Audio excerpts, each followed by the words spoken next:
Welcome to the 8-Bit Ramblers podcast. We're at episode 5. It's May 22nd, and I'm here with my wonderful friends. Yay. Yeah, we're back. We're wonderful. I wouldn't go that far. Oh.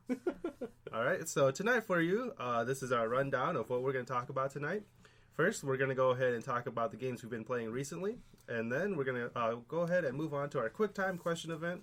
And then we got a new segment. It's called Cosplay or Kill. You're going to have to wait until then to find out a little bit more about that. And then we're going to go ahead and do our bold predictions. The trailers we're going to be watching are Mighty Number 9, Scalebound, and Final Fantasy 15. Then we're going to go on to gaming news and then transition to our big ramble. All right. So, what games have you guys been playing recently? Okay, am I going to go first? Sure. Okay, I'll go first then. Why not? Lots of reasons. So I recently picked up Blood Bowl 2. By recently, I mean like literally 2 or 3 days ago. Yeah. It went on sale for a midweek madness sale for one 24-hour segment. But I've watched a lot of people on YouTube play it. I've heard a lot about it, so I figured I'll pick it up while it's on sale. You want to explain it for us? I know a little bit about it, but go ahead and explain it for everybody. So, Blood Bowl and Blood Bowl 2 are very much like if you mixed chess with D&D. It's actually Warhammer, but because I assume most people are more familiar with D&D, it's a fantasy setting, and football. Oh. So Interesting. you play, one team versus another team on a grid-based board. In this case, it's a football field. And you try to get the football from one end of the field to the other, just like in regular football. Just like in regular football. But the teams are what really make it interesting. You've got teams based on races. Oh. And each of their races have their own unique attributes and all that stuff. And they also have their own unique players that you can have playing for these teams. Mm-hmm. So I'm playing through the campaign, and in the campaign you play as a human team working their way up the ranks. And as a human team, I get my team of humans and one ogre. Oh. So he's just this big, massive dude who just lays people out. Mm-hmm. And other people get things like, I know there's one chaos team who get like a minotaur, and the halfling team gets like a Trent, and some of the the lizard man teams, they get little tiny lizard people dudes, but they also get gigantic lizard saurus guy who can lay people out. So it's really interesting to see the different species go head to head playing football. It's just very odd, and it has a good sense of humor to it. Another one of the good things about it is when you tackle people, you can either lay them out, or if you're lucky enough, you can stun them so they're down for an extra turn. Mm-hmm. You can knock them out so they're out until they maybe wake up in between rounds, or they might just be out for the rest of the game. Oh. You can injure them so they're out for a set number of games after that, or you can kill them. Oh, man. So you spend money on these players that you then name, and you pick out a face for them and all that stuff. And they can just die. Oh no. Anytime they fall over. Whether it's somebody tackles them, or you were trying to get them a little bit farther than they're usually supposed to go and they trip, or when you're trying to walk away from somebody, if they're not knocked down, they have a chance to smack you as you're walking away. Opportunity attack? Yeah, like an opportunity attack. Oh my gosh. And that could just destroy you. Oh no. So why not just kill the guy every time? Why just injure or something? You don't get to choose whether. Oh, okay. It's just it's just how hard. Okay, happen. just RNG. Just bam, you're dead. You get a whole bunch of bad rolls, and 3 of your players die in a game. No. Oh man, is this turn based or is this real time? It's turn based, and you have one team goes after the other, so it's not one guy after the other guy. I see. One whole team makes its play, the other team will make its play, and so on and so forth until somebody gets a touchdown. Sounds like a lot of fun. It is a ton of fun, and I'm playing through the campaign, which is not... The story is not super interesting, but, the way it's written and, the characters in it are just kind of funny. Oh. They have a lot of, they make a lot of references to the real world, the two commenters are like, "Oh, you can get a hold of us on oh shit, like Facetome, and we'll read some of those out loud." Or Twerper is their Twitter, and so they read twerps on air. That's oh my great. gosh. Oh yeah. Okay, so Emily, what have you been playing? Alright, so the game that I recently got came out last week, I think, and then picked it up middle of this week, was Doom for the PS4. And I was super excited. I was looking forward to this game for a while. I never played any of the old ones, but I know they were the kind of thing where it was just a lot of shooting and not a lot of story necessarily. So I was looking forward to this one, the new one, because I figured they would revamp it in every way, just like they did with the new Wolfenstein. So I haven't gotten too far because it's kind of hard to play for long periods of time because it's very fast-paced and there's a lot to look at. But it's really fun so far. Basically, the entire game is set up so that you never have to stop moving, which is really interesting, but also kind of frustrating because I find myself wanting to, like, explore or look around, but there's, like, always enemies on you, so I'm just like, no. So, basically, all the collectibles, you don't have to click on any of them to pick them up. They all just absorb into you. And they actually moved the interact button from the, like, buttons to the analog stick. So it's on the look analog stick. So as you're moving, there's no sprint. So your move speed is your sprint speed. So you're always running, which is already disorienting to get used to. But then when you interact with things or when you punch things, it's the same stick. So you never have to move your fingers off the analog sticks. You can always just be moving, looking, hitting things, shooting. And so it's really exciting, like, when you're playing it, but it's also exhausting for your eyes to keep focused. So I can't play it for very long without feeling like I need to take a nap. But it's really fun so far.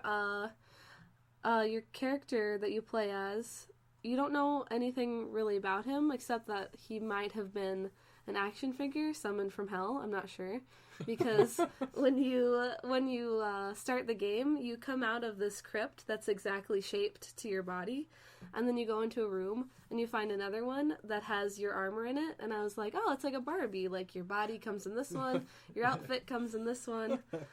So, and so far you have personality, which is nice because there's no dialogue so far that your character has said that I have seen.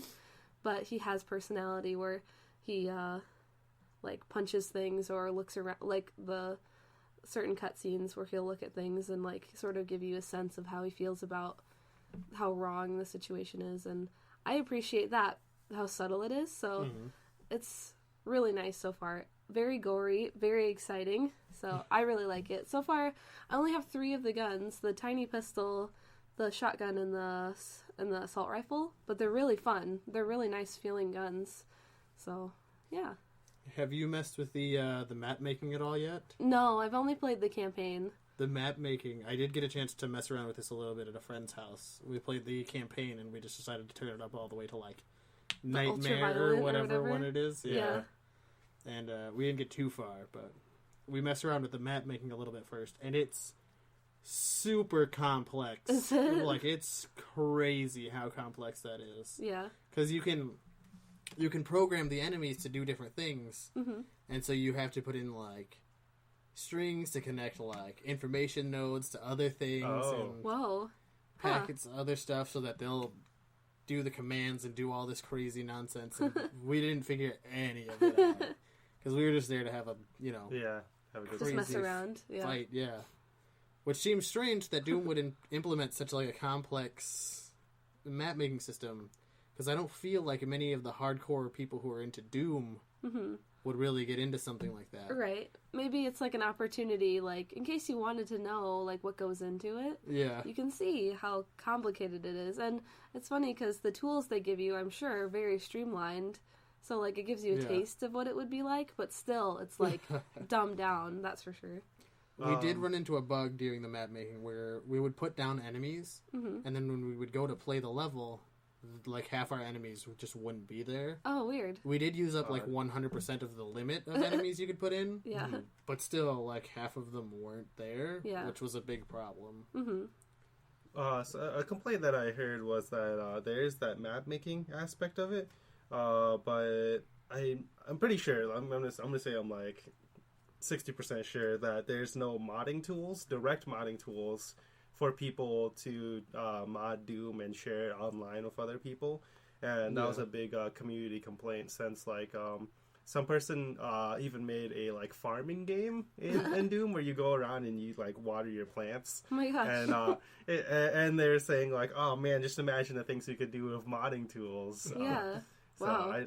It's pretty funny. I wonder if they're like, we don't want anything to happen here like other games where they let people do that and they came up with completely new games. Oh, right. Them. Like Dota. Yeah, like Dota. I think that, or Counter-Strike. there's opportunity in I'm that. sure eventually, though, they might allow that because if the community figures it out, Yeah. life finds a way. We did find out there's no split screen co-op on it. No, yeah, no. Kind of disappointed us. Yeah. I know. We were hoping to do something. Not even like in the multiplayer sections where you play other people's maps and things like that. Like you have to jump into a lobby and play with people online, and there's no split screen, so that was boring. Yeah. Another complaint I had about it, just a really minor thing, but I'm really into like hand-to-hand stuff. So all the like executions you do, I think are really cool. The only problem I have with them is they don't feel like meaty enough. Oh yeah, there is something. I noticed that you can sort of skip to enemies. Like if you're not right next to them, if you're just a little bit far away from them, you can still press the button and like warp to them basically, and then do the execute. And there's no so that feels weird. I'm like, this doesn't seem appropriate. But there's no like chain ones. I think I've gotten 2 in a row. Yeah. But they usually run out. The what is it? Glory kill. Yeah, glory kill. Usually runs out. I think it'd be cool if you could chain them. Oh yeah. And get like a bunch, like in Gears, how you could chainsaw people. But you do get a chainsaw. Did you see that? Yeah. And then ammo flies out of them. Yes. And I was like, wow, this is fantastic. I love this. Like if I'm low on ammo, I can just start chainsawing people. But the fuel for the chainsaw is really few and far between. Oh, okay. So it's not really like a reliable weapon. Like it's only a tool. So that's kind of disappointing. Well, the thing I was thinking of was more in the animations themselves.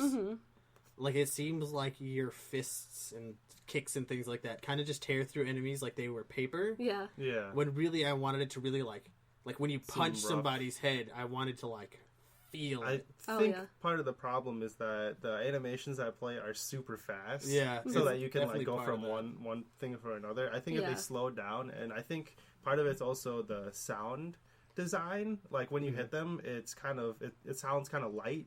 They I feel like they need more weight. Yeah. Like to If it. they and added they're way slowed more down. like squishing sounds. Yeah. And stuff. Yeah. That would have been good. I feel like Gears of War really got it right, and we were talking about it earlier. A game called Bulletstorm, Oh yes. which didn't do very well. No, but because they didn't have enough of the killing animations. But the ones they did have felt really nice. Right. It's funny because I think they're made by the same people actually. Are they? Or like I think roughly the same people. yeah. So Who Epic made what? Wasn't it? Epic Epic. made Gears of War, and also I think they made what was it Bullets- called? Bulletstorm? Bulletstorm. Yeah, Bulletstorm. Yeah. Okay. I think they both made the same one, so I mean they got the execution thing going down. But yeah, Gears was really nice. Not only with the weapon executions, which were always fun, but just like even the hand-to-hand executions, like the one where you just punch them to death. Yeah. And of course, the curb stomp will always be like number 1 in the execution list. Yeah. For the game that I've been playing recently, I've been playing Rise of the Tomb Raider. Actually, a little bit before that, I want to talk about. I did try out Fallout 4. I'm not sure when it received it, but it did receive a survival mode. And that adds in a bunch of new features, like you have to sleep, you have to eat food, you have to drink water, you get diseases, your ammo has weight. all that hardcore stuff people have been asking for. And something that's really cool, I've always wanted this in video games, is that a more like realistic style of combat, where if you get like a headshot on someone, that's obviously just one hit kill. But also I want it so where you take like a bunch of damage and like they take a bunch of damage. Everyone takes like if 2 bullets hit you, that's pretty lethal, you know. And if you hit them with like 3 bullets, then they're dead. The survival mode actually accomplishes that. Pretty cool so far. Very stressful. But I want to talk about Rise of the Tomb Raider, sequel of the first one of the remake, and they do a really good job of I think. Rise of the Tomb Raider and the previous Tomb Raider has done the best at integrating cutscenes into the gameplay that I've ever seen before, because their pacing of the story is super well done, because it'll put you into like a gameplay situation where you have to fight people, you have to climb buildings, you have to do your Assassin's Creed stuff, you have to stealth and kill, but just as it ends, you get more story, more cutscenes, and it just paces it really well, where there's no moment where it feels like you're just kind of dull having to trudge through an area. You're like, as soon as it starts feeling dull, then they throw in more story and more cutscenes. They're like, no, you're still doing something really important, and I think that's really cool. So I've been having a lot of fun with that. That's cool. I've never touched any of the Tomb Raider series. Mm-hmm. From what I've seen, it's very beautiful. The graphics on it are breathtaking. Mm-hmm. Graphically, it's a lot of fun to just watch. Mm-hmm. All right. Yeah. So let's go ahead and move on to our quick time question events. The first question I'm going to ask you, Ruben. All right. You ready? Okay. Okay. This one's kind of complicated. Take some time to think about it if you want. Oh, No. goodness. If you went back in time and could tell yourself to avoid playing one game, what would you tell Oh, yourself? gosh. Oh, dang. That is a difficult one. I actually Yeah. thought of one. Okay. So Emily, why don't you tell us Emily. what yours Okay. is? Battlefield Bad Company. So You didn't like Bad Company? No, I got stuck so much. It's so hard. Like, it was so hard and such a long game that I just could not finish it. But I originally got it to, like, impress a guy because he was playing it, and I was like, ooh, if I play this game, I can talk to him about it. It would be really cool. So I rented it, and, like, I couldn't play it. Like, it was way too difficult. I got to this part with, like, where you have to, like, drive a tank, and it took me, like, an hour to get through it because I kept having to start over. And there was more game after that. And it was like the story was just starting, and I was already playing it, like, 3 days in a row. And I was like, what is this horrible game? So Did you play the multiplayer at all? No, because I didn't multiplayer. like the campaign so much that I couldn't. The multiplayer was amazing. Was it? Yeah, because it was like, I don't know what it is about playing like classic World War II multiplayer like that. Mm-hmm. I'm not crazy about modern warfare games. Like the Battlefield games did alright. And future, like obviously like Space Marine multiplayers are really popular, but you can only deal so much with that. So for some reason like World War II or Vietnam era multiplayer like that just feels so nice. Like it's such a different type of fighting. Yeah, Right. I agree with you on that one. World War II. I really enjoyed, like, I played the hell out of Call of Duty 2. That was great. It was good times. I just feel like, I think maybe it's that in like modern warfare gamings, it's so much more spray and pray because every gun is like an automatic and shoots so fast. Right, yeah. And you can just pump it full of ammo, and then as soon as you run out of ammo, like you just as soon as you have to reload, you might as well just be dead. Right. But in those older games, the guns were so much slower and clunkier. Yeah. That each shot really counted. Yeah. And like being in a squad really like there's a lot more out. strategy. Mm-hmm. So I really, really liked the multiplayer in that, and I was really sad when maybe I should have played they that. moved on from it. Yeah. Especially now. I don't think... Battlefield is going to World War One. Is it? Yeah. Oh, yeah. I remember Oh. seeing that. Time to pick it back up. Yeah. Yeah. Yeah, maybe I'll get back into it. It looks really cool, actually. But anyways, do you... wait. have you thought... No, never mind. We'll talk about it later. Okay. I'll bring it up in Yeah. some other segment. Have you thought about your answer to the game that... See, I want to say... Maybe Fire Emblem Sacred Stones. Yeah. Not because it was really bad, but actually the opposite. Mm-hmm. Because it was so good, but I didn't get to beat it, Oh no. and I was borrowing it, Yeah. and I haven't been able to find it anywhere since. Oh no. So it's become kind of like an obsession of mine. Like every time I go to like the used game store, I'm like scouring through the Game Boy Advance games. Like it's got to be in here. yeah. At the bottom of the box, it might be there. Oh my gosh. And so like I could buy it for like $40. But yeah, I'm not that into it. Yeah. yeah. Oh my gosh, yeah. I can see that. It'd be like, you're like an old person and you're just like, if only I got to play that game. I think the only thing I would tell myself was on the N64 there was like I only owned one like rated M game, and it was called like Nightmare Hunters or something. Oh. And it was like set in a British time, and like there was it was like a horror game, except you use like swords and like staves and magic and things, I believe. And See, God, it was sounds, awful. That sounds cool, but the execution, probably not there. When you say it's on the Nintendo 64, Yeah. I was like, it was probably really bad. It probably gives it away. And I was a little kid, and that game was really scary. So Oh, no. I would tell myself, don't play this game. It's not worth it. at all. It's not worth it. Okay, so question to Emily. Okay. What is the most ridiculous weapon that comes to your mind in video games? Okay.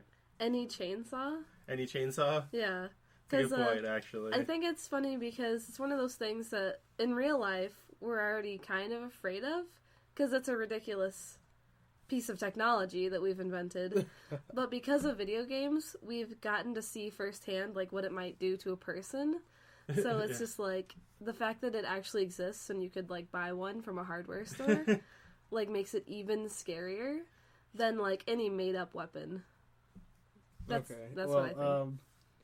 I was actually just watching a video the other day about like weapons things Hollywood have made us believe are way more dangerous than they actually are. Oh no, is the chainsaw on there? The chainsaw's on there. Oh no. I don't know, have either of you guys ever used a chainsaw before? No. No, they're like nothing like they are in video games. They don't rip through your skin and bone. No, they like in video games they cut through flesh like butter. Yeah.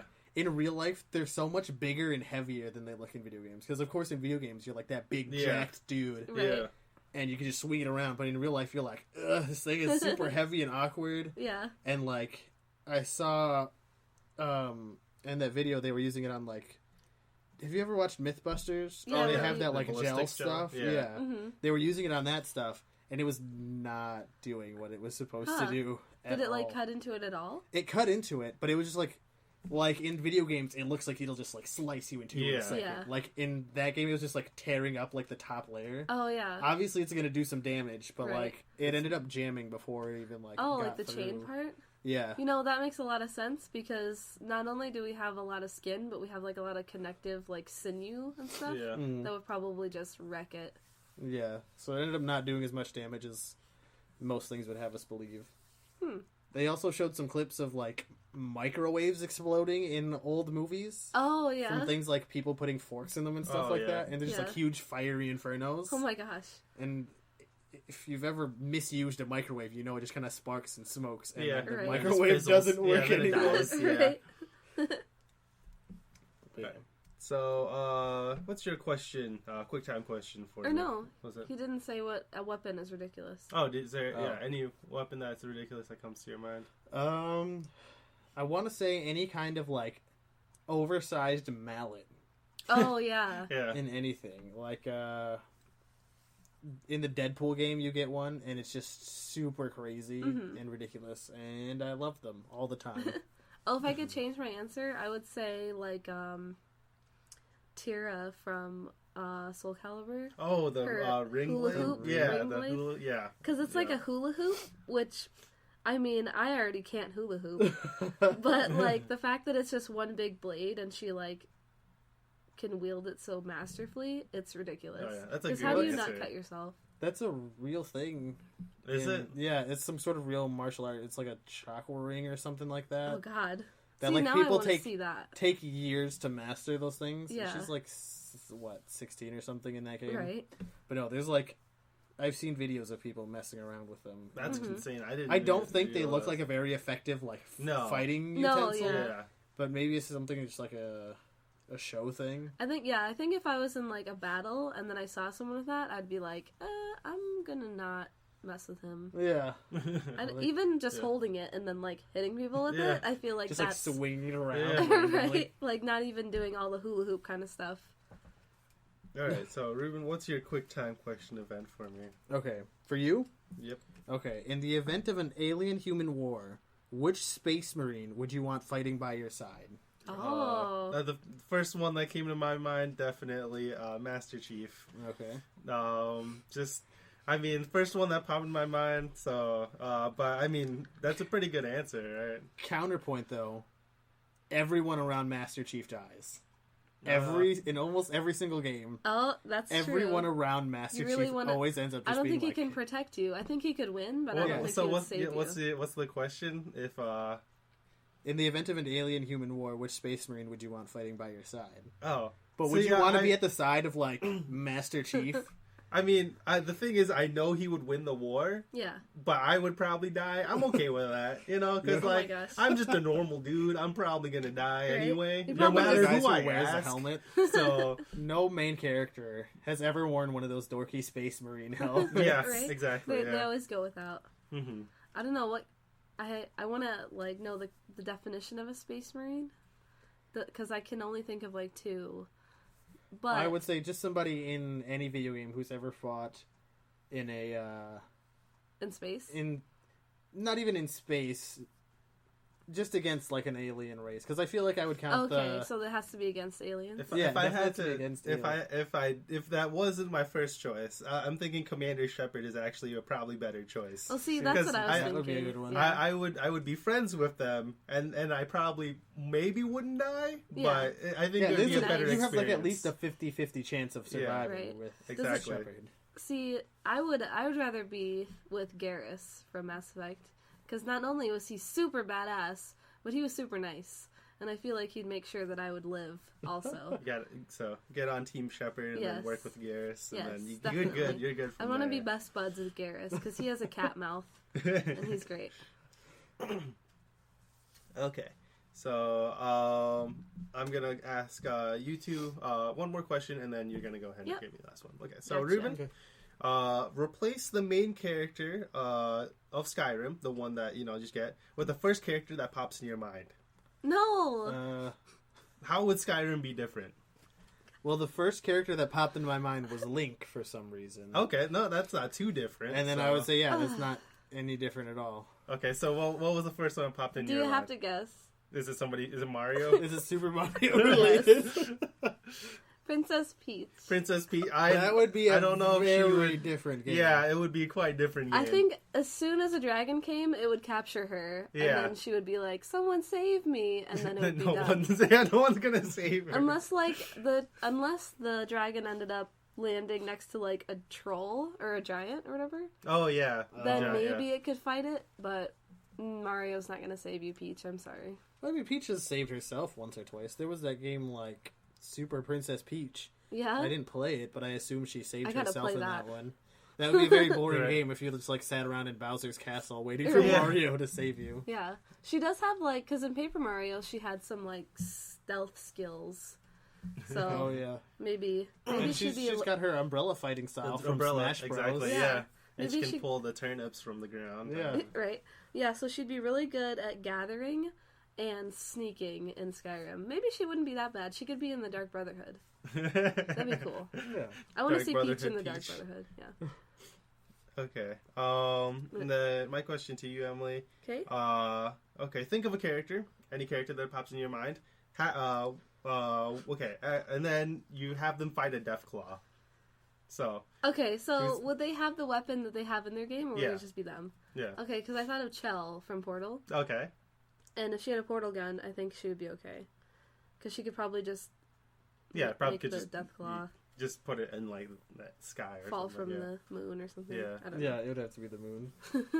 So what character would you have fight a Deathclaw, Ruben? Oh dang! Now you put me on the spot. I mean, just I don't know. It doesn't have to be perfect. Well, the only thing that keeps coming to mind is Master Chief now. Okay, he would do fine. He fights hunters. Yeah, all the he'd time. have an Whatever insane those gun and guys are called. his armor and stuff. Yeah.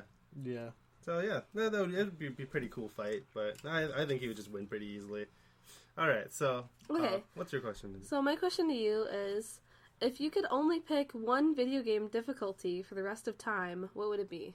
So every time I pick up a game, it's just set on that difficulty.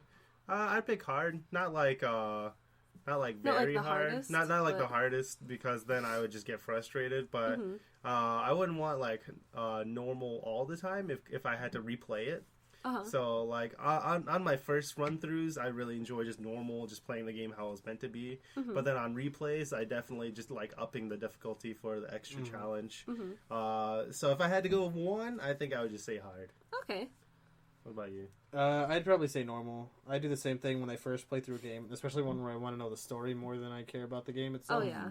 I just set it to normal and play through it. Yeah, if I had to set it at normal every single time, I don't think I would ever go back and replay it the same game the second time. Yeah. Yeah, I think I'd pick normal. I usually, this is gonna sound terrible, but sometimes if I know a game is super hard, like Doom, I'll put it on easy the first time I play it, just so that I can truly just play the game, like just to find out what happens and just like move through the levels really fast, just to like get through it. But probably not want to play every game on easy forever and ever, so normal. Normal. All right. Oh, I forgot to ask while you were playing Doom. Did you see the collectible action figures you can get? Oh yeah, the little ones. Yeah. Yeah. We thought they were for like unlocking skins for your armor and stuff in the multiplayer, which I think was really cool. Because there was one that was dressed as the Vault Boy. Really? From Fallout. Oh my gosh. Because they're both published by Bethesda. Oh yeah. And so I was like, oh, that's that would cool. be really neat. I think I found like a monkey one. Oh yeah. In the beginning, yeah. I also thought that's why your analysis that like you were an action figure from hell Oh yeah. was kind of on point, because you go around collecting other action Yes. figures. You know, that's a good point actually. I think that is the underlying theme. Yeah, you're just Hell action figure. Yeah. Hell Barbie. Hell Barbie, yeah. Or Ken, I guess. Okay, and now moving on into our new segment, Cosplay or Kill. Dun dun dun. Okay, so Cosplay or Kill is our new segment. I'm going to give everybody two characters, and they have to decide who would they rather cosplay and who would they rather kill. Alright, So this confused me, just to clarify. This isn't like who we hate versus who we like. This is like if we had to pick one, similar to Fuck, Marry, Kill, where you have to pick one, but it might not be the best option. Okay, that's just what I wanted to clarify. Okay. So we'll go ahead and each say one. I'll say one, and then Ruben, you go, and then Emily, you go. Okay. So how many were we supposed to come up with for this segment? I only came up with one. Just one. Yeah. Just one. So like one person or one pair? One pair. One pair. Okay, exactly. Yeah. So yeah. Okay, so I'll go ahead and I'll just start with my easy one. Cosplay or kill Mario or Pikachu? I would have to cosplay Mario because... Oh no! I thought you couldn't kill Pikachu. I would cosplay Pikachu. Fuck Mario. I'm gonna go with Pikachu. Like a crazy person if I tried to cosplay Pikachu. You could do the like lazy person's cosplay where you just get the Pikachu hoodie. Oh, with the head. Yeah, that is pretty lazy. Done. Yeah, I don't know if I would do that either. I think I'd rather just straight up murder Pikachu. Oh my gosh. Stab him in his little look face. that dumb. I feel like I'd look really dumb if I tried to cosplay Pikachu, but I would want to try it anyway. Just paint myself yellow and get like weird, there you like I don't know, ear things. It would look terrible, but I think it'd be a good laugh. I think I would look really weird as Mario, so I'm gonna go kill Mario. Okay. So, Ruben, what's your cosplayer kill? Okay, my cosplayer kill is Bayonetta or Toad. I think we all have very similar ones. Okay, so cosplaying Bayonetta sounds really hard, but also really fun. Yeah. But conversely, cosplaying Toad sounds really easy, but really lame. So I would definitely go Toad. Yeah. You want to cosplay Toad? Toad. And no, screw Bayonetta. That's way too hard. I'm just gonna go Toad, bro. I You wouldn't even go probably- just like lazy Bayonetta? Lazy. What's lazy Bayonetta? Yo, that girl's wears latex You and could- long oh, no. hair. She doesn't wear latex at all. That's You could- like, Her outfit is all made out of her hair. I know, but Oh, you God. not like I can't make an outfit out of hair and make it look like that. Oh. That's I ridiculous. mean, there's a lazy cosplay for everything. I There is. guarantee you There go is. online, Google lazy cosplay anything, Yes. and you will find Well, every time I'm looking up cosplay research, I'm always like, bad cosplay. Yeah. Because I want to know the lowest standard that I have to meet. But some of my favorite cosplays are like casual that person, where Oh, yeah. you're like dresses like when they're not on the job. So I think I'd want to cosplay like casual Bayonetta, like on her day off, and kill Toad. and kill Toad. Yeah. Casual Toad. I'll Casual go for Toad. casual Toad. He has like I a He just little. has jeans. he has a I was gonna Hawaiian say, I vest. think Toad is He's pretty always casual. casual. Yeah. He doesn't even wear a shirt No. most of the time. No. just No, he a doesn't. vest. It's just a vest. You could have a Hawaiian print vest. Yeah, exactly. That'd yeah. be adorable. So yeah, So you what's would kill Bayonetta? I would kill Bayonetta. Yep. Oh my gosh. Well, what about you, Ruben? What I'll cosplay the hell out of Bayonetta. Oh my gosh. I would be really impressed. Very sassy Yeah. Bayonetta. Yes. Okay, so Murder Toad. I'm the only one on Team Toad here. Team Toad. Okay, so Emily, what do you got for Okay, us? there's definitely a common theme with all of ours. Okay. So, cosplay or kill, GLaDOS or Yoshi. Would it be difficult to cosplay GLaDOS? See, I was imagining someone cosplaying as GLaDOS, and it's only hilarious in my head. So I really want to see that. Yeah, Well, did you Yoshi ever- would be hard too. What? Did you ever see the concept art for GLaDOS in the first game? Oh, where it's it's a lady. woman tied up Oh, yeah. upside down. Mhm. Yeah.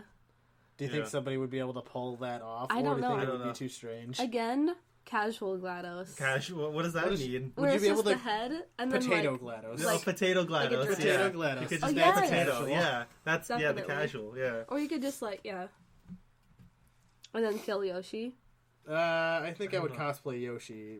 What you Rather could than do is you GLaDOS. could get that like inflatable like thing where it looks like you're riding Yoshi. Where Oh yeah. your legs yeah. are his legs, and then like you're It's like the on him. horse. Well, maybe you could get. Oh no, he has only like the He only has his two two legs. legs Two and then legs. has arms. That's You right, could make a darn. 4-legged Yoshi. It would be an No, no, abomination. that would be a But- monster. I think I want to try cosplaying GLaDOS. So I think I'll try to. I'll be. Which try to which cover it. edition of GLaDOS? Though? Which edition? Or which version? version? Like, 'Cause she her does look upside down, different. tied up lady, potato GLaDOS. Potato GLaDOS. She does look Oh, different from the man. first to the second Yeah. one, also. Um. Or She like just a has that core one. GLaDOS. Yeah, the big like camera head that comes off the wall. That Yeah. looks Oh, different yeah. than any other thing that's in. mhm. Right. I think the easiest one to try to accomplish would definitely be potato GLaDOS. hmm So I'm gonna go for that one. All I right. don't want to try to be Yoshi Abomination. I feel like that's worse than GLaDOS. Obama Yoshi. Yeah.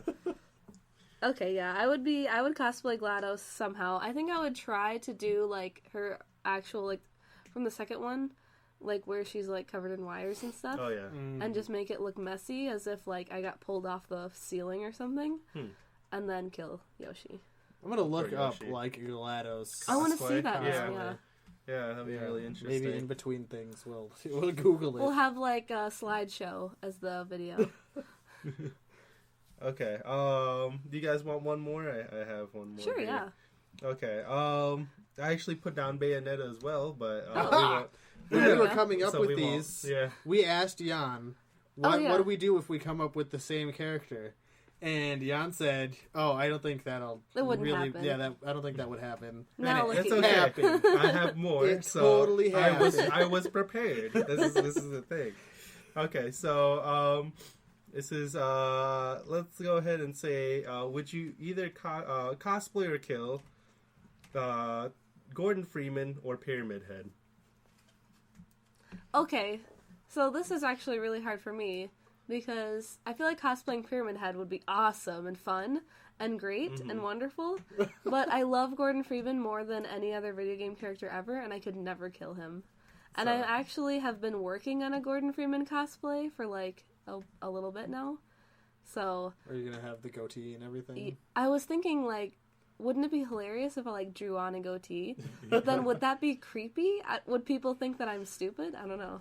Because there's always a difference between like cosplaying the actual person and doing like a gender bend version. Yeah. Where like I'm female Gordon Freeman, but I don't want to be female Gordon Freeman. I want to be Gordon Freeman with the goatee, with the short hair, I want to be him. Like that's what I want. So I would cosplay Gordon Freeman. I would cosplay Pyramid Head. Kill Gordon Freeman.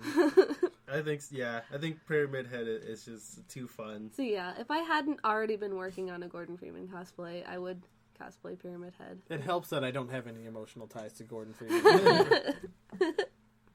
Okay, and that was our new section, Cosplay or Kill. I hope you enjoyed that as much as we did. Yay. And now we're going to go ahead and transition to our news and our bold predictions. Okay. We took a small break and watched 3 trailers. It was of Mighty Number 9, Scalebound, and Final Fantasy 15. First one we're going to talk about is Mighty Number 9. It's coming out for the PC, PS3, PS4, Wii U, Xbox 360, Xbox One, 3DS, and PS Vita. That's going to come out June 21st. And the 3DS and PS Vita are going to come out a bit later. So basically, if you have anything that's been made recently, you'll get to play it if you want to. I'm upset. It's not going to be on my mobile phone. Oh no! Except that, I guess, except the mobile Right, phone. that's all I play. I was sitting here games trying on. to think like, there's got to be something. This is Yeah. But originally it was a Kickstarter project. It was made by the same person who helped make the original Mega Man series, and so this is considered to be a spiritual successor to Mega Man. And if you watch the trailer, you can clearly see that this is Same weapon. basically same character They're design. not the Mega Man. arm buster. Yeah, exactly. Same level design. So you guys, you watched the trailer. What do you think of it? First question: is this going to be like one of the last games made for the 360? Are they still making I would games for the think. 360? I'm Yeah. actually surprised that it's on the list of things that they're releasing it for because I didn't know they were making games for it Yeah. still. Yeah. This has to be one of the last ones Yeah, it has to be. because I don't think most games come out for the 360 anymore. I think No. No. we're finally at that spot where like the 360 is considered last gen. Yeah, Yeah. and old. And Yeah, for and the too longest much time, I trouble. didn't consider like the Xbox One and PS4 to be Established. Current gen? Yeah, Yeah. I still considered them to be next gen, even Yeah. after they came out. Oh yeah, But it does. now- Yeah, it takes a minute for them to get established. But now we're getting to the point where we have enough games and people own enough of them that it's starting to become the normal Yeah. here. But anyway, back to Mighty Number 9's trailer. What do you guys think of it? I think it looks adorable. It's Mega Man. It's if you like Mega Man, and I definitely noticed that they're trying to make it back to like the old style where it was really difficult and you don't get a lot of chances to try over and over again. Yeah. And they definitely have a lot of different ways that you can play. So they said there's a challenge mode and boss rush Yeah. and the campaign, multiplayer. super hard mode. Yeah, one hit kill mode. So They had a very extravagant announcer. oh Yeah. yeah, the trailer was fun. Like Oh, the yeah. announcer and everything. It was very like they tried to pepper in some humor there. Yeah. The one thing from the trailer, I don't know, like this has no impact on the game whatsoever, but just from the trailer's standpoint, is there was a point where he mentioned like, now enjoy this montage, Oh yeah. and there were like 3 scenes of just the not Mega Man kid just like jumping. yeah. Yeah. I was hoping for something a little more actiony in a Yeah. montage, like Yeah. maybe a charged up Buster Blast or like him doing that crazy slicing Yeah, like tornado different deal. different Yeah. abilities. Because something that I really liked in the Mega Man games was each boss gave you a specific ability that was unique to that boss. So I thought if they have that in this game, that would have been a good opportunity for them to show off some of those, but they might not. I'm not sure. I'm sure they will. Like the bosses seemed like they were themed enough that they'll. And the game seems close enough to Mega Man Yeah. Yeah. that they'll probably do something close enough to it. Yeah. But I feel like they're probably going to keep it on the down low Oh yeah. without just like straight up like, look at what these bosses give you the ability to do. It'll be more Exactly. like, I beat this boss and now I get this super cool ability that I've never seen before. Also, something interesting with the trailer was that the release date was pushed back So the trailer says the wrong date at the end. It says it should have already came out, but it's not coming out. It coming says it came out in February. Yeah. But we looked it up and it comes out June 21st. June. Yep. For pretty NA in soon. Japan. Overall, it looks like something like if you really missing Mega Man, if you're a really big Mega Man fan, this is it. This is it for you. You know, this was a Kickstarter. You funded it probably. You know, this is something that it's definitely for those people. For other people, it looks like a solid game. Definitely, you know, it looks like it's well made. But overall, just looking solid. Yeah, solid. 4 Mega Blasters out of 10. 5. What? Okay, I was like, whoa, I was like 4 out of 4. Yeah. I was like, wait, no, that's way too big. Okay. What was the last? Do you guys know what the last Mega Man game that came out was? I know they released a collection on PC not that long ago. No, it was probably like Mega Man X5 or something. Because I know they started doing that. Okay. Yeah, I never kept up with the Mega Man series either. That's another one of those like mainstay. I played the series super I old keep up ones with. like Mega Man 2 and 3, but that was it. Those were super hard too. Yeah, they're really, really hard. Like, if you didn't know the order, like, what bosses were good against other ones, then you're screwed. Yeah. Even, like, the levels to get to bosses were just, like, ridiculous Impossible, sometimes. yeah. Alright, and now we're going to move on to our next game. It's going to be Scalebound. It's coming out exclusively for Xbox One, and it's created by Platinum Games. You may know the series of Devil May Cry, and also they made games like Bayonetta and Okami, famous games. So this game is in good hands. And the big hook here is that you get a dragon companion. Mm-hmm. And you guys watched the trailer. What do you think about it? So, first of all, we didn't see any of, like, gameplay or anything like that. It's just the cinematic. Mm-hmm. But from what we saw, I really have high hopes for this game. Me too. First of all, like, visually, it's very impressive. Like, we know the gameplay itself isn't going to look that good, but it's not going to look bad by any means. It's going to look really nice. It's by Platinum, and they have, like, a really good track record of making really good-looking, like, solid games. Mm-hmm. I like, if anybody could pull this game off specifically, I would hand it to Platinum. Yeah. So they introduced the dragon companion in the trailer, and they showed you working together with the dragon. They also hinted at maybe some multiplayer aspect, because towards the end there was other people with their dragons fighting a Hydra. So that's interesting. Maybe hinting at some stuff there. Yeah. By the way, we keep saying Dragon Companion, and when Jan first told me that was like the big hook of this game, I imagined he was like a dude with like a little like fairy dragon on his shoulder or little something. baby dragon, yeah. But no, this is like a full-grown like Full-size adult big. dragon, like What- the size of Yeah. a building. Yeah. Yeah. That type of dragon, like the Skyrim dragons, like Yeah. that. Yeah, the you know. Western kind, right? Because they have 4 feet and Yeah. the Yeah. wings. Mm-hmm. The And Skyrim dragons were actually wyverns. Nerd Oh. fact of the day. really, Really? Because they had wings for Because arms? they have wings for arms. They didn't have 4 legs and then wings on their back. Wow. Skyrim I lied to didn't- us. Yeah. We were the wyvern born. Yeah, Yes. Wyvernborn. Yeah, Doesn't sound as cool. Darn No. it, Bethesda, you messed up again. I did not realize that until just now. Well, then it could be like wiveborn. Why? That still sounds a little strange. Yeah, I feel like dragon just sounds more epic in every way than Okay, wyvern. so your bold prediction here? Do you Oh, think yes. Scalebound is going to be a good game?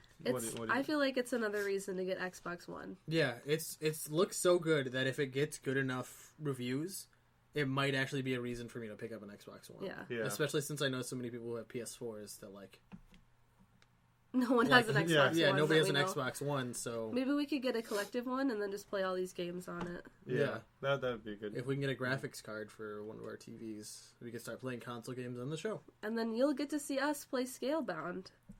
How great would that be? Yeah, I think it would be really cool. When is this game coming out? I'm not sure. I tried to look up a date, but I couldn't really find one. To be announced. If Well, there's we'll just find one cinematic trailer, Mm-hmm. it's probably super early Oh, yeah. in development still. If they're not showing any Mm-hmm. gameplay whatsoever. I didn't even hear about them doing anything at like any of the big game conventions. Oh, yeah, Yeah. I haven't heard of it, yeah. I'll give it 8 wyverns out of 9.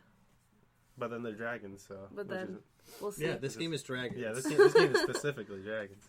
Okay, so our next trailer, one of the biggest games of the year, Final Fantasy 15, and that's coming out for Xbox One and PlayStation 4. And a little bit of what we know is Tetsuya Nomura, who helped direct the entire Kingdom Hearts series, originally started out as the director and created a lot of the characters and concepts. But was taken over by Hajime Tabata. Sorry if I'm murdering your names if you ever listen to this podcast. And so we're very sorry. but it was taken over by them, and so Tetsuya could keep working on Kingdom Hearts 3. So you guys saw the trailer. What do you think? So Bromance. Something that yeah. I noticed Tetsuya Nomura really appreciates is bromance, which I really like too. So there was a lot of romance. We only saw one female character the whole time. She didn't seem to be very involved in this group of guys going around. And then it was like kind of actiony, and then a cover of Stand By Me started playing, and the guys started looking deeply into one another's eyes. And I'm starting to think that Tetsuya, that's his thing. That's his MO. Bromance? I mean, it definitely gets big attention on the internet. Like, it's going to be huge on Tumblr. Yeah. And it's going to be, like, huge on big fandoms and of course, stuff. it's a Final Fantasy game, so they're all beautiful looking. Yeah. But I have never been able to get into any Final Fantasy games, so this one is like a lot more modern, and it's not turn-based, the combat. Yeah, it's Kingdom Hearts style, where it's like you just hack and slash. Action-y. It's a real time. So I think if I was to get into Final Fantasy, I'm gonna play this one. This one would be a starting point. Yeah. For all the bromance? All the bromance. That's what hooks you, and then the rest of the game keeps you going. We poke a lot of fun at the bromance, but I think it's something that not a lot of video games do very often. No, not a lot of them do like the romance. Yeah, like, you want to be the hero going after with your lady. The lady. Yeah. But sometimes dudes just want to be dudes and go on cross-country road trips. Play some pinball and stare play deeply into each other's eyes. Cry once or twice. It's fun to explore different types of relationships than the ones that we're just normally used to. So this will be a lot of fun. I'm looking at Final Fantasy 15. Very, very good game, solid game of the year. It looks refreshing, like a refreshing addition to the Final Fantasy lineup. Yeah, definitely, especially after the past few blunders that they've had with the 13 series. Yeah. I know some people like them, but I just couldn't get into the whole fact that you had to like switch styles to constantly keep fighting. I think I'm more into the Kingdom Hearts style of fighting, and this looks a lot of fun, so I'm looking to pick this one up. All right, and that was our bold predictions. Hope you enjoyed that. Now we're going to go ahead and transition into our gaming news. So I'm going to go first, and I'm going to talk about some DLC that came out recently for a big game called Fallout 4. It's the first major story DLC, and I think it's called Far Harbor. Recently came out. I haven't played it myself, and I do plan on playing it since I told you guys I've been playing Fallout 4 survival mode. But it looks really cool. You get to go with Nick Valentine off to Maine, and I've seen a lot of reviews. Everybody's really enjoying it. There's some really good story hooks and twists and everything. Everyone is giving us good praise. I guess check it out. It's actually pretty good. And the other news I want to talk about is another big game that got announced, a sequel, Civilization 6. And I actually really enjoyed Civilization 5. I thought it was really fun. For Civilization 6, all we know about it is a new trailer, and it doesn't really show any gameplay or anything, so it was just an announcement trailer. But I did learn a little bit about it from an article, and it said that it's going to focus more on the city building, I think all the upgrades that you build are going to be built into your city, and it's going to be more visual of what you have, and also the land that you control will determine how much you can build in your city. So if you need more land, you're going to have to expand through, like conquest or something to add on to your city. So that'll be really interesting. You have some geographical limitations. Other than that, don't really know too much, but I'm really excited for that when that comes out. So Emily, what's your video game news for us? Alright, so I was looking into PS4 exclusives that are coming out, and I found one that looks very interesting, and I'm pretty excited for it. There's no release date yet, but it's called Deep Down. This is a working title, so it might change, but from what I've seen, I think the title is perfect. It's made by Capcom, so should be good. Capcom usually makes pretty good games. It's it's like Dark Souls, but set in the future, but the gameplay happens in the past, similar to Assassin's Creed. So I think that's interesting. It's single player, but it's up to 4 online co-op multiplayer, just like Dark Souls. You can have invaders also, so that's kind of interesting. I was like, wow, Capcom really likes Dark Souls, and they just want to make their own. But it's a dungeon crawler. From what I've seen, it's set in New York in the year 2094, which I think is kind of interesting. Being born in 1994 will be 100 years old when this is set, so watch out for that. But basically, you're in the future in New York, and by touching certain artifacts, it takes you back in time to the past, where you explore randomly generated dungeons. So each dungeon is randomly generated for you for your game, but it also is themed after the artifact that you find. And it also has like an emotional tie. So if like one will be like envy, or one will be like lust, or one will be like anger. So I think that looks really interesting because the title Deep Down, like the emotion, like deep down. So I think that sounds very interesting. So the hub is going to be set in New York, right? Mm-hmm, yes. So where are these dungeons set? I'm not they sure. Also set in New York? I think it's like way back in time to like medieval time. So it could be the same area, but you wouldn't know because it's like super way back. Okay. And you might even just spawn in like a cave. So you wouldn't like know exactly. Okay. And from some screenshots I saw, you can avoid or pursue combat.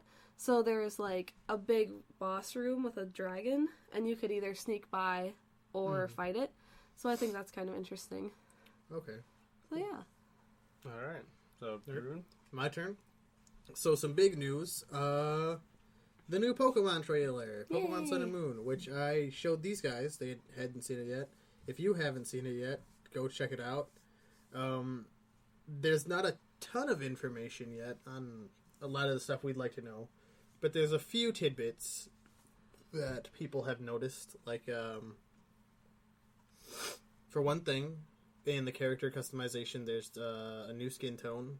Ooh. People are still trying to figure out if there's like the ability to buy new clothes and things like that. Mm-hmm. The people are guessing yes, because there's one shot where one of the characters is wearing something, and the next shot they're wearing, it's kind of the same clothes, but like the pattern is, the colors are swapped. Oh, okay. Oh. And that could either mean, yeah, that person like changed their clothes, or the scene they were showing was so early in development that the color of their clothes wasn't like set in stone yet. We did see the 3 new starters, which everybody's real impressed with the owl, and nobody's really impressed with the seal. The seal. Well, I'm holding on a little hope, because we don't know what their evolved forms look like. That's what everybody is saying, is like, if he evolves into something super awesome, he'll be worth it. Because I remember in, Sapphire, getting a seal, and how he's just a little ball, and I was like, oh my god, this is the cutest thing ever. And then he evolves into, like, a regular-looking, like, seal, and then Walrein is just this giant, furry, like, crazy walrus, and I was just like, okay, this got really badass really fast. So I'm thinking with a clown seal, he might either turn into a horrifying clown, or a badass walrus. I don't know, we'll see. Yeah. I really like the cat. I don't usually go for the fire starter, because fire's not really my type, but I really like the cat. Hopefully, well, my fear is that because after playing X and Y, because Fennekin goes from like a fox to like a weird person. Yeah, that's another thing that everybody's really weird about. Really hoping the cat doesn't turn into a weird furry. So I was kind of hoping that each of the starters had 2 elements. I thought that would be a really cool innovation. But this time they just passed it on to the grass one. Yeah, he gets grass flying, which I think they just gave him because he's an owl, but I don't think he really needed it. Yeah. He could have been just like a baby owl, or there's some owls that don't fly too much. yeah, there's the sand owls that dig burrows. They don't fly. Well, I think they fly, just not very much. No, but it could have been like that, where he like flaps up, but then he can't really Just go that make far. him a chicken or a turkey instead or something. Oh my gosh! But yeah, Oh, I don't know how that's gonna affect.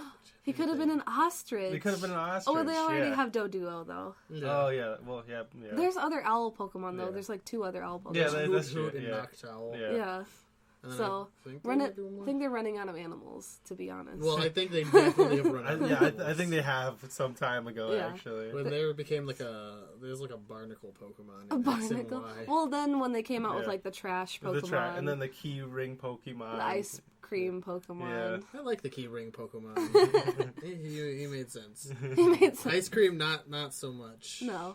Garbage. I thought it was okay garbage. because his thing was like he got made because like pollution and stuff got fused together and Yeah. it created a living thing. Just like Kind of like Magneton. yeah, like Magneton, Porygon, Grimer, even Oh, yeah. Voltorb Oh yeah. got man-made. So man has made Pokemon before. Mhm. The Vanilla Ice, not so much because I think he's just supposed to be something that's wandering around in the wild that happens to look like ice cream. Yeah. cone. Right. Yeah, that's That Just was on not it, so just much. purely by coincidence. Yeah.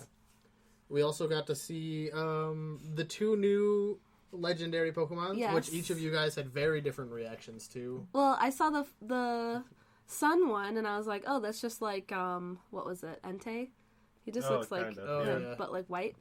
And then they showed the moon bat, and I was like, moon bat. That's what I want. I'm all about the moon bat. I'm really enjoying Lions, so I was totally into the sun one. So that covers it. I'm actually really happy because then we won't fight over the same Yeah. version. Some people have said that they're a little bit too over-designed, but I think No. they look great. Yeah, Yeah. especially if they're supposed to be like the moon and sun, which is like, I mean, there's already a moon and sun Pokemon that is actually a moon and Yeah. a sun. Yeah. But that doesn't matter. That's what everybody else is wondering. Is like, there's a bunch of Pokemon who already have to do with like the sun and moon. Are they going to have Yeah. some sort of effect in this game? I I hope. think that'd be really cool. Maybe they'll be like super powered. Maybe like, because I was thinking about, because they always have like a really epic story in Pokemon games too. So maybe like in one of them, they're trying to get like moon Pokemon like super powered.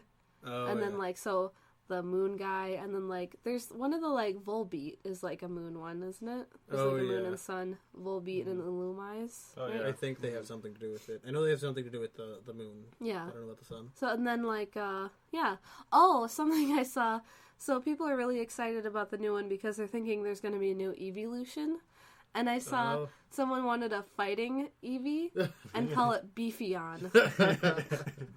So I'm all for Beefeon. Beefeon. Bring on the Beefeon. I'd really like a steel evolution. Ooh, yeah. That would be cool. Because I'm not too crazy about any of the evolutions. I know they've become kind of like a staple Yeah. in the Pokemon community, but Right. I've never been super about that. No, Yeah. I've always liked Flareon, so Yeah. I think she'll always be my favorite. I think some people on the YouTube comments mentioned that they think the bad guys are going to be Team Eclipse or something like Oh, yeah. along those it could lines. be like, So, yeah.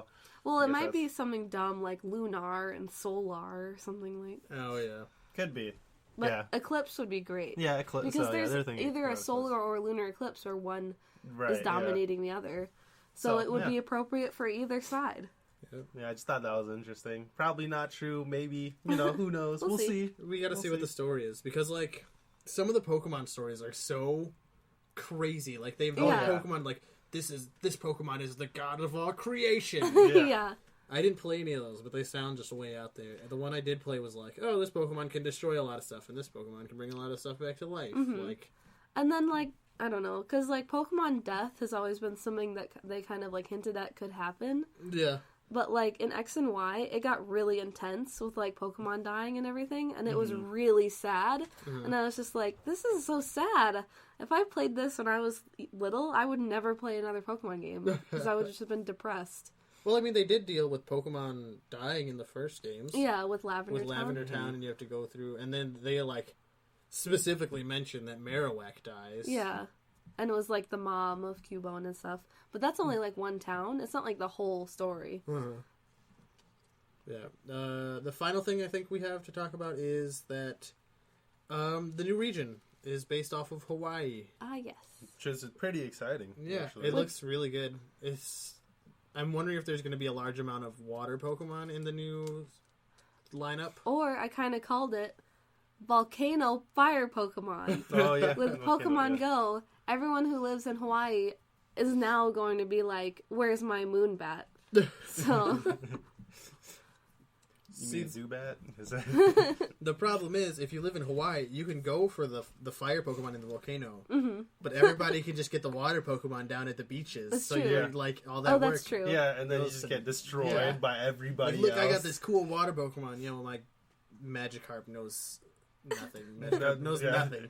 Yeah. Goldeen. We'll go Yeah. with There we Goldeen. go. Goldeen's another lame Just, water type. what is it? What's, like, the weakest water? Like, is it, like, water gun? Bubble. Yeah, Bubble. Yeah. Bubble. Yeah. Yeah.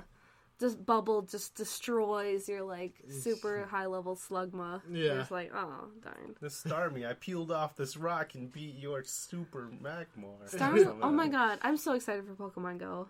Did That's you guys another see? thing. They were The beta. letting people register for the Yeah, the I field actually test. signed Yeah. up. So did I, Yeah. but I haven't heard anything. No, from I them. haven't No. heard anything either. I I don't was know who hoping they're I gonna had pick. It has to be people from, like, big cities, I'm guessing. I was hoping I had an in because I played I tried to play the Ingress, Google's other, like, AR game, Oh. which was kind of interesting. So, like, I had, like, in the form, they ask you, like, your Ingress Oh. agent name and your level, and I had to put Oh, one yeah. because I'm only level 1. Oh, But no. at least I had one. Well, that might give you a little bit of priority. Yeah, Yeah, is what right. I'm hoping. Mm-hmm. But, Super excited. I Can't wish stop they'd ask, thinking like, about it. oh, which Pokemon, like, any kind of Pokemon knowledge or anything like that. Oh, I'd be yeah. like, Everything. Yes. All games. Just yes. Everything anyone can think of. I've looked it up. I know it. But no. But I think that's all we have for the new Pokemon. Hopefully we'll be getting some More information. Mm-hmm. There was a live action trailer, but we're not going to talk about that because it didn't give us anything new. Yeah. Just being cute. Yeah, just being cute. It has to do with some kids meeting other kids. In Which- Hawaii, I think. Pokemon is always good for. Yeah. And so for my final bit of news, apparently Disney Infinity is going down. Wah, They're wah. ending. I just found out about this. All I read was the headline. Jan, do you know, like, if they're gonna do any more with that or anything like that? I'm not sure. I see. I wasn't really into Disney Infinity, so I didn't check it out too much. But mostly, I hear servers are going down. But I mean, I guess you mentioned this earlier. This kind of marks like a decline on the toys to like video game kind of association. Yeah. That's what I'm thinking too, because at its height, I actually worked at Toys R Us for this stuff. So I was like, I had to pack all this crap out, and we would get massive truckloads of these toys, and people, everything from like little kids to like 30-year-old dudes would be coming and be like, do you have this one legendary figure? And I'd be like, no, we sold out of those Yeah. 10 seconds into getting them. Yeah. And, like, we even had people who would hire on to Toys R Us around the time when the games would start. Mm-hmm. And then when the figures would come in shipment, they would hide them. We Wow. had a person doing that. Whoa. Weird. That's Yeah. insane. And so But no these more. things were massive. And I guess no more. Disney Infinity's going out. I know Lego just launched theirs, so I wonder how they are doing. I haven't heard anything about it. Yeah. But they have some super high, like,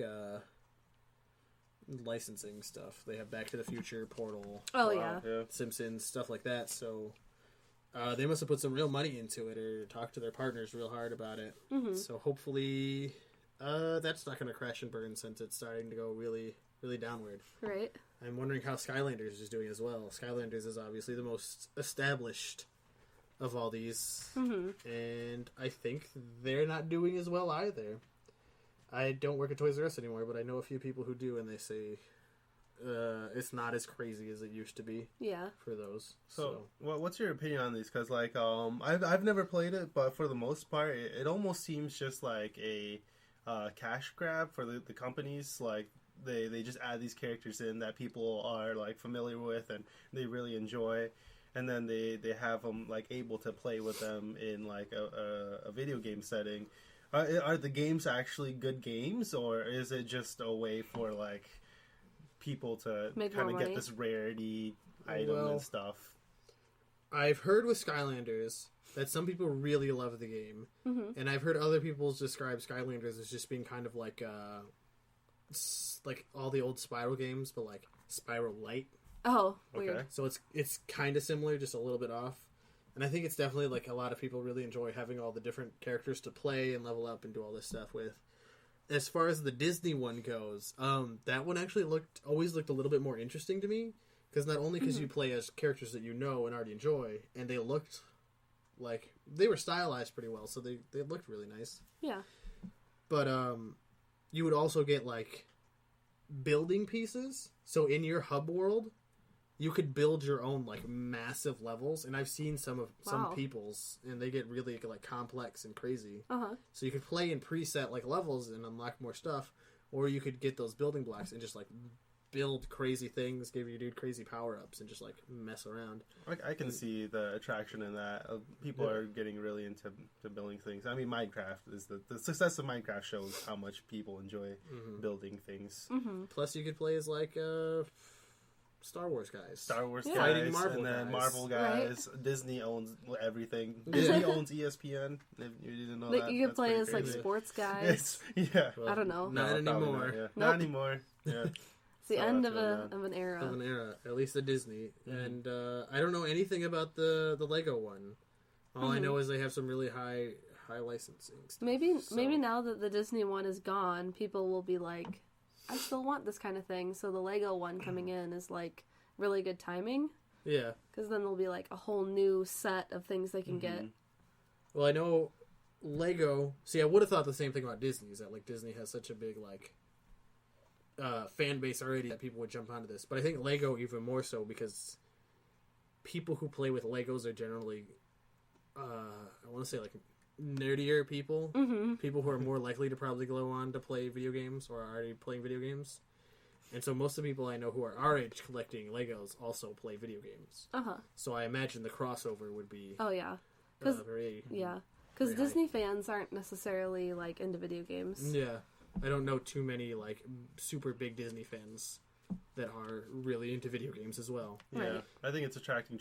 Disney was trying to go more for the kid crowd, and Lego understands that it can attract a lot, like a wider gaming audience. I think the thing that the Lego also did really well is that all these games advertise themselves as like toys to game things. Like these are toys that you have to play with, but most of the time they're just figures.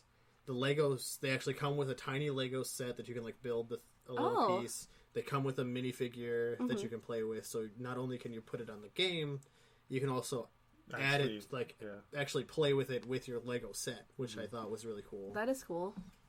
So yeah. Wow, that's pretty cool. All right, and that's it for our gaming news. We're now gonna go ahead and transition to our big ramble for this week. We're asking the question: is the video game market oversaturated right now? Are there so many games that are being released by Kickstarter campaigns, indie developers, Steam Greenlight, AAA games, and just and more? Does this make video games that come out like less special since there's so much competition? Basically, the question is, are there too many video games, and is it a problem? So, what are you guys' opinion? So, my opinion is,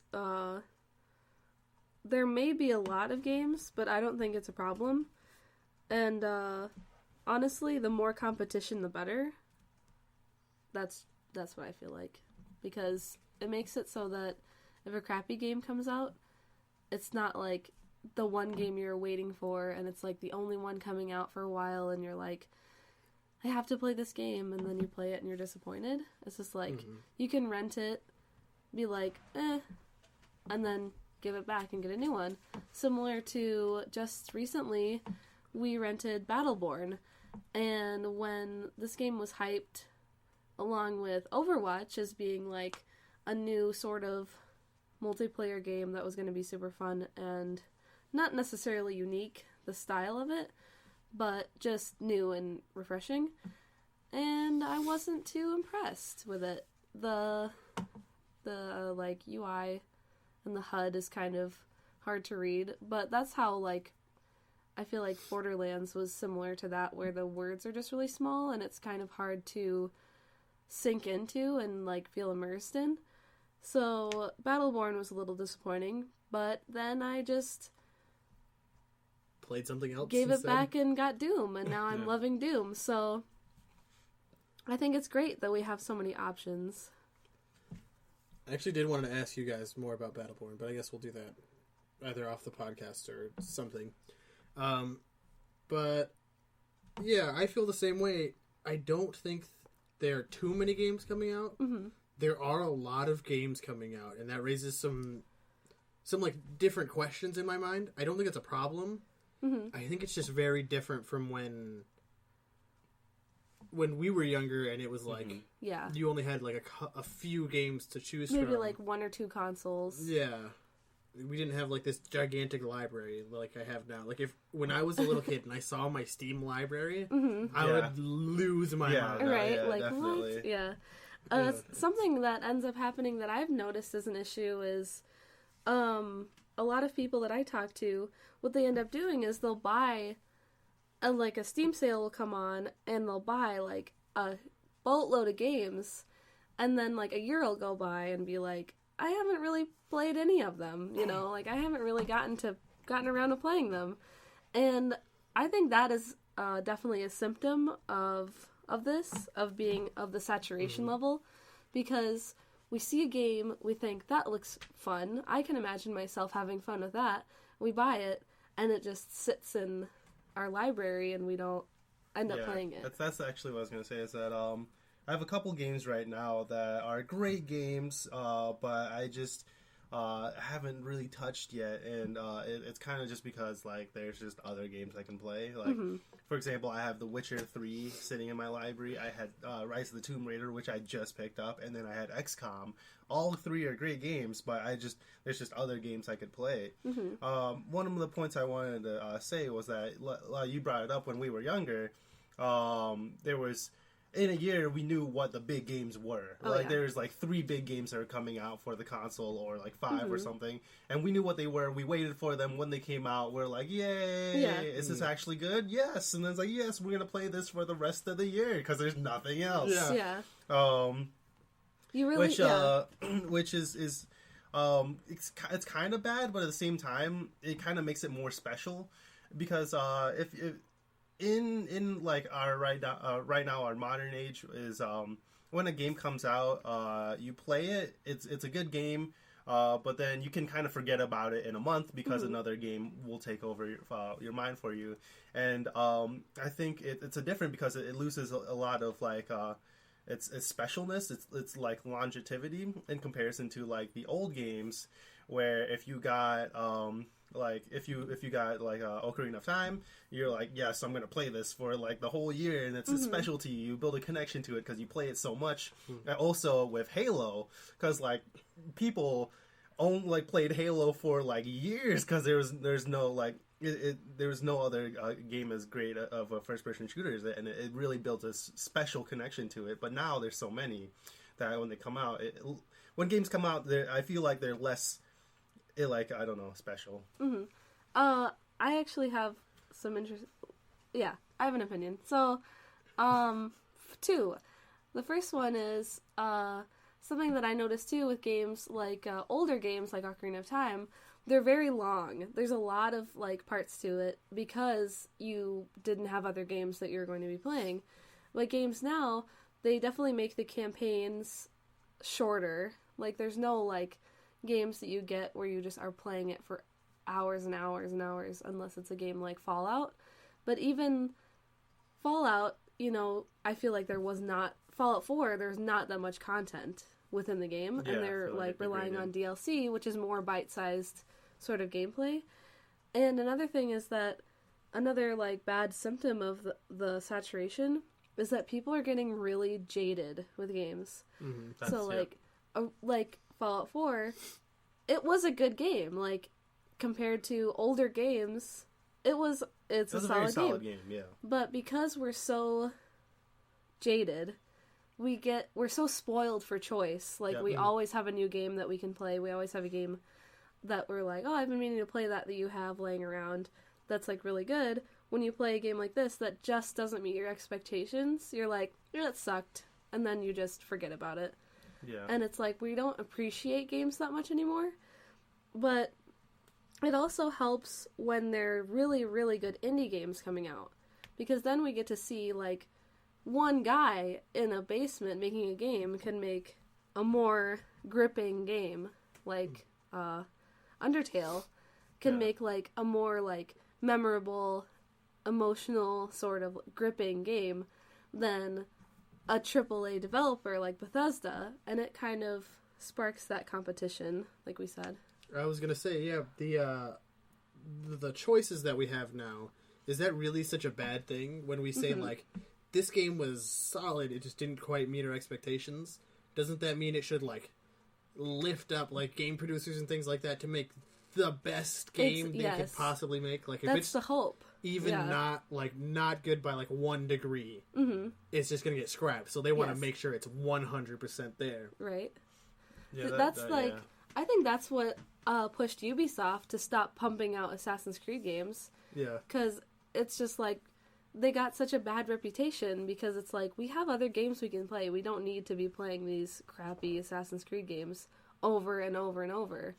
You can take a minute and put more effort into one than pumping them out, because like you said, we have really, really high expectations as gamers now because we just have so many options. So yeah, you're pointing out that perhaps the oversaturation, the overpopulation is actually beneficial to the video game market, because then it raises the standards. The competition is so large and so fierce that it forces developers to really step up their game. So that's a really cool aspect. It's like a pun. Yes,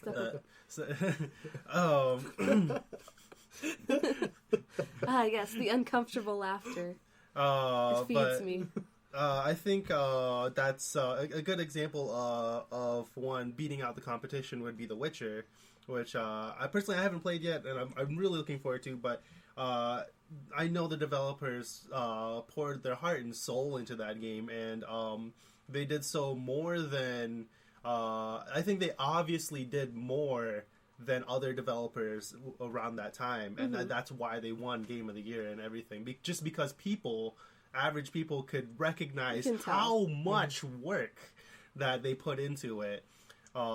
It goes beyond above what everybody else in the competition is doing. So I think that is a good point that you're saying, that it could be beneficial. Oh yeah, competition will always breed innovation, and I feel like it's that way with anything.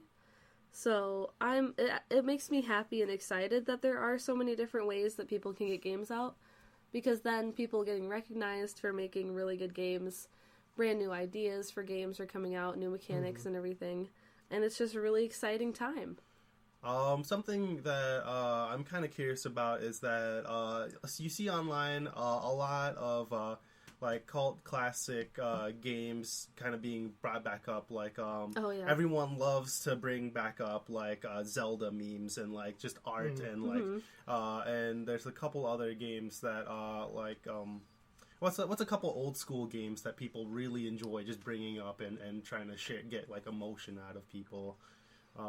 Pretty much any Super Mario game. Yeah, any old Nintendo. Any old Nintendo games. Nintendo. Yeah, Mario, Mario. Pokemon is a great one. Which are still going on. Really, yeah, it's just still going on. Still going strong. I think it's interesting that people bring those up, and it's just remember these good days, and they show the old versions of them. Course. Well, because those people always exist too. Do you think that because of the games that are coming out and how we forget about them like in a couple of months or so, do you think that like any of the games currently right now will have that like create of like a nostalgia effect like later just because we're forgetting about them so fast? I really think it depends on the time that you play it in your life, because like probably maybe like a few years from now, if I ever picked up Fallout 3 again, I would just be like, oh my god, this game was amazing. The nostalgia, the feels, you know.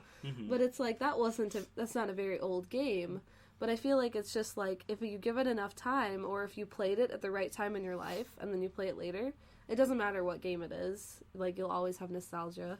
Well, I think I can't remember who I was talking to this about, but I was talking to somebody about like what like video game or really any characters are going to be iconic like 10 years from now to like kids these days. Oh yeah. Because like we obviously have Mario, Zelda, Pokemon, all that stuff. But like I have a daughter and I'm like she's going to grow up to play video games obviously because I play a lot of video games. So it's just going to be something that happens. And I'm like, what are the games she's going to grow up, be 20, look back on and be like, I'm going to pick that back up. Like, the squid guy from Splatoon. Squiddy. Yeah, Squid Kid. Squid Kid, yeah. And I was like trying to think, and I can't even imagine. Right. Yeah. Because especially now, there really aren't that many kid games. Most games are geared towards our generation. Yeah. Really the only ones still doing family-friendly games are Nintendo. Yeah. So I'm assuming she's going to grow up, and Mario is still going to be like the classic for her. She's Mario is basically starting to be Walt Disney. No, Mickey Mouse, I mean. Mickey Mouse, he's Disney, definitely up there on, like... Just Mario, recognizable. Sonic, Mickey Mouse, Pikachu. Right. And of course, it's funny because you could never expect like your kids or like future generations to ever have the same experience that you did. Because I know people always say things like, oh, if I had a kid, I would get an old Nintendo system and make them play that instead of any new games to make them start out the way I started out. But then I don't think that's fair. It's like, I feel like making kids play super old games early on almost puts them at a disadvantage when you are like playing a PS4 game. Yeah. And they're like, oh, can I try? And then they don't know how to use like first person camera. It's just like, get them started on a newer game, like not necessarily PS4 like right away, because it's kind of a lot going on, but at least let them watch you play and then like get a feel for it. Because I think it'd be, like, really interesting to see what happens when you raise them on, like, super new games that are, like, really good graphics. And then show them older ones and be like, this is what I used to play. And they'll be like, oh, this is funny looking, you know. This looks awful. This looks terrible. Yeah. Why were you playing this? I don't know why you would ever do that. Because, like, we played those games. Yeah. Because that's what there was. And now there's such a big variety of games. Yeah. Why would you not let, like, obviously my daughter's going to be able to get into my Steam library at some point in her life. Yeah. And play any of the games that I own now. Right? Like, get her used to working a keyboard. Yeah. Like WSAD. Yeah. And because there's really cute, simple games on Steam that are like point and click games. Or you don't even need to use the mouse. If I wanted to play Mario, they're still making like those classic, like not classic, but like the side-scrolling Mario games. Yeah. Like she can play those ones. Mario Maker. Yeah, Mario Maker. She can play every Mario game. Yeah. Right? Yeah, basically. Because there's no like, they're all kid friendly. Yeah. And it's funny because my nephew, he has a Wii, and I just recently got him Smash Brothers. And he loves it. And I'm just like, yes, get into Smash Brothers. And I'm trying to tell him, like, encourage him, like, you know, if you play this a lot and get really good, you can make a career out of this. And I could tell, like, my sister was just like, don't tell him that. But it's like, no, do it, you know? Because that's, like, a thing now. Like, you can encourage your kid. It's no different than, like, telling a kid, like, oh, keep practicing at basketball and you exactly. can go pro. Yeah, or, like, the piano. Like, you could be a world-famous piano player. Like, no. Yeah. You get really good at Brawl, you're going to be, like, in competitions winning money, and everyone will know your name. You'll be like, if you're really good at Brawl. Yeah. But like, yeah, I think there are Brawl tournaments. Probably. But yeah, I think that's an exciting like avenue for like newer generations to get really good at like newer games and then turn that into a career. Why not? Okay, so let's go back to our big question here. Okay, so what's like your guys' final say on it? Do Do you think this is a problem that there are too many games, or do you think that it's actually better for the market right now? I think it's the sign of a healthy video game market. Yeah, it's definitely not a problem.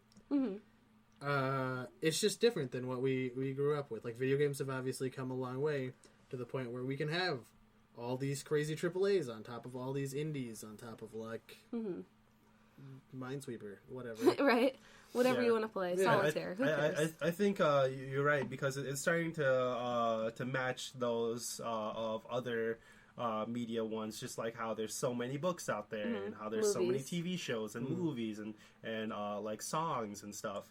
It's just really starting to match those type of media markets, and those media markets are doing well. So Yeah. they're It gives us a lot more choice, because, like, maybe like a new type of game will come out and someone will be like, oh my gosh, this is the game I've been waiting for all my life, you know?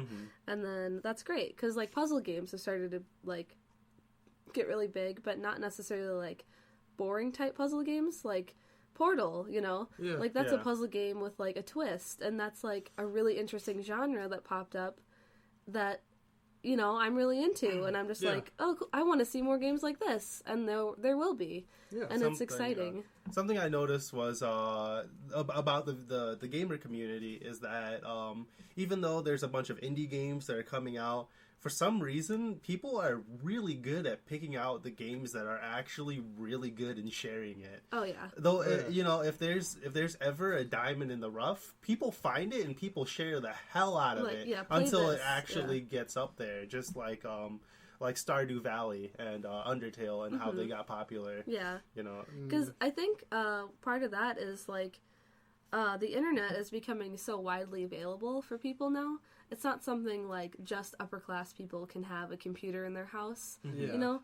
So not only are there so many games, but there's just so many people who have access to these games that there's, like, making a huge community out of it that are able to pick out really good unknown ones. And that's really exciting. I really think it's interesting that as far as video games go, they're really the one medium that's very word of mouth spread. Yeah, all these indie games, definitely. like, none of them have big TV commercials or ads. Yeah, on the they don't side have or money anything for like that. advertising. No. Yeah. So it's really like, oh, one dude played my game, and then he went on Reddit and, like, posted about how good my yeah. game was, and 3 other people played it, and then they all posted about how good it was elsewhere, and Yeah. it just created, like, an avalanche effect. Mm-hmm. yeah, and if you just look at how the biggest platform, which is Steam, designs their pages for their games, you scroll down, you instantly get flooded with everybody's opinion, Yeah. you know, down there, Your and you get the general, is it positive or is it negative? Mm-hmm. But it's so community based, like, rating that it's so dependent on just word of mouth. You know, every game is so dependent Like, you would on just never- opinion. You would never buy a game that had no reviews, because you would just Yeah. be like, Yeah, you're just like, what I'm is not going to be the this? first one, you Yeah. know, Yeah. usually, yeah. or like maybe it was so bad people just start reviewing, or no one's playing Yeah, this. no one's Yeah, playing this 'cause exactly. it's bad. Yeah.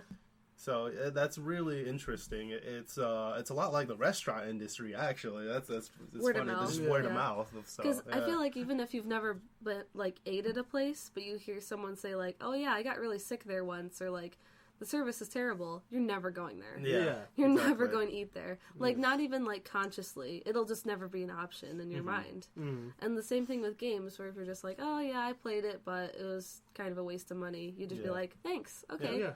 I'm just gonna avoid that game now. Yeah. It's not even gonna be a thing to me. Yeah, exactly. Yeah, so much more so than other forms of media, definitely. And I think that is really cool, because then we can feel like we're at least, you know, connected, and it feels like something that's more personal than other forms of media. But yeah, no, I think that's our decision for the ramble, the big Alright. ramble, and Keep on making games. yeah, keep on making games, pump them out. We'll play them. Well, As and, long as yeah. they get good reviews. Yeah. Exactly. All right, and so now we're gonna go ahead and gonna wrap things up. Yeah, thank you for listening, guys. We really appreciate it. Yeah, Is there any other thank closing you. remarks that you guys want to make? Thanks for listening, I guess. We'll keep making these and keep listening. Yeah. Thank you, guys. Hope you had fun, because we did. So see you next time. Yeah. See Bye. you then.